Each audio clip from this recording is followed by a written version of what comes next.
Hi guys! Today, papakita ko sa inyo itong nabili kong portable sewing machine sa Shopee.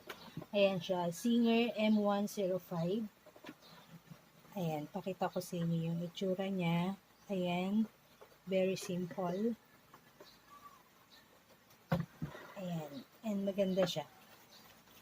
At pag binili mo siya, meron siyang kasamang warranty card, official receipt. Ayan, 6,800 yung pagkakabili ko sa kanya. And syempre, itong instruction manual.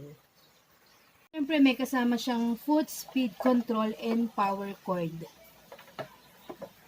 And bukod doon, meron din siyang kasamang mga accessories. Dito siya nakalagay sa ilalim. Ayan. Merong karayom. Ayan, iba-iba, bobina, foot control. Ayan siya. Next time na lang natin ipaliwanag tong mga to. Proceed muna tayo din sa pinaka-makina. Ayan, balik muna natin. Ayan. Tapos ikakabit na ganyan. Ayan, bali yung bobinang kasama niya, ayan, is plastic. Ayan, try natin isaksak. Ayan.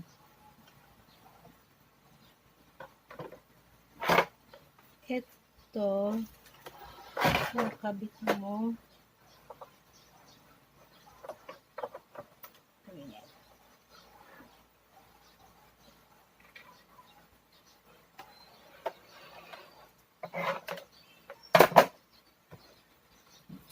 Ayan, saksak natin siya sa saksakan. Ayan. Tapos, on dito. Ayan. Okay. And then, try natin magkidkid ng sinuli dito sa bobina. Actually guys, madali lang siya kasi meron siyang mga nakalagay na number dito. Ayan, 1, 2, 3. Ayan.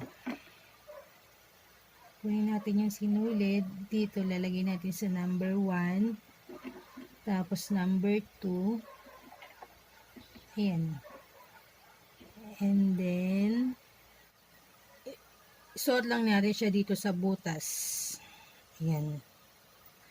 Tapos, shoot natin dito. Ayan. Hawakan muna natin itong sinulid. Tapos, push lang natin na ganyan. Tapos, tatapakan natin itong foot control. Ay.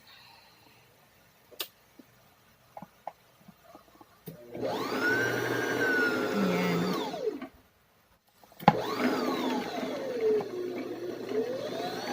Ayan. Pwede na natin bitawan.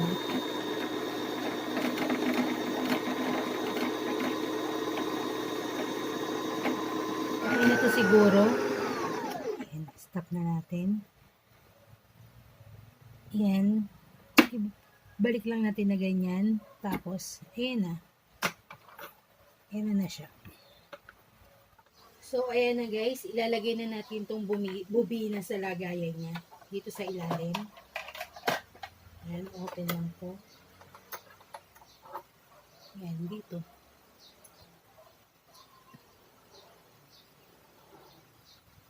Ayan na siya.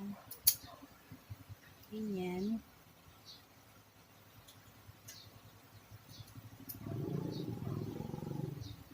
Ayan. And then, ipapasok mo sa loob. Ayun, dapat maririnig mo yung click. Ayan. Okay na siya. And dito naman sa paglalagay ng sinuli dito sa taas. Ganun pa rin siya. Meron siyang guide. 1, 2, tapos dito na. 3, 4, tapos 5. Angat mo lang to. Yun. Tapos, dito sa ilalim,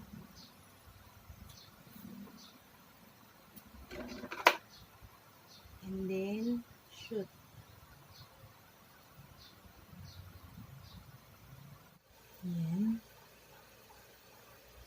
Shoot.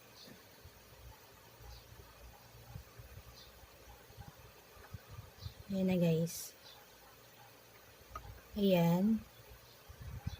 And then, pag na-shoot na yung sinulid, papaikutin natin tong nasa gilid para makuha natin yung sinulid sa ilalim. Ayan.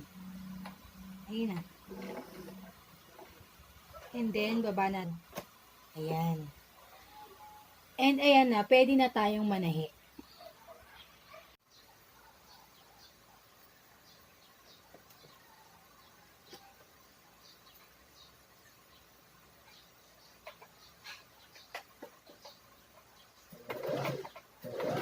Ito, lock to. Pag ilalak mo, gamitin mo lang.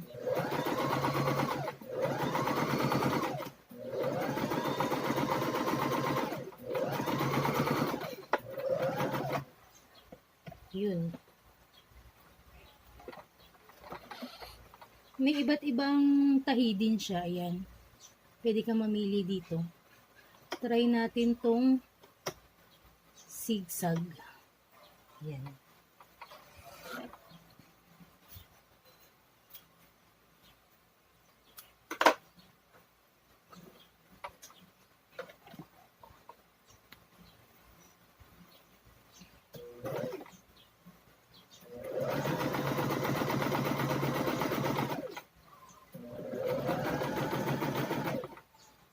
Ayan. Try naman natin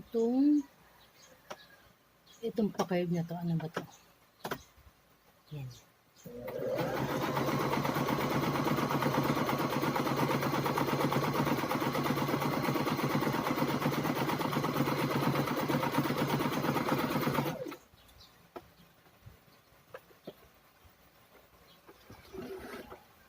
Ayan guys, so maganda siya.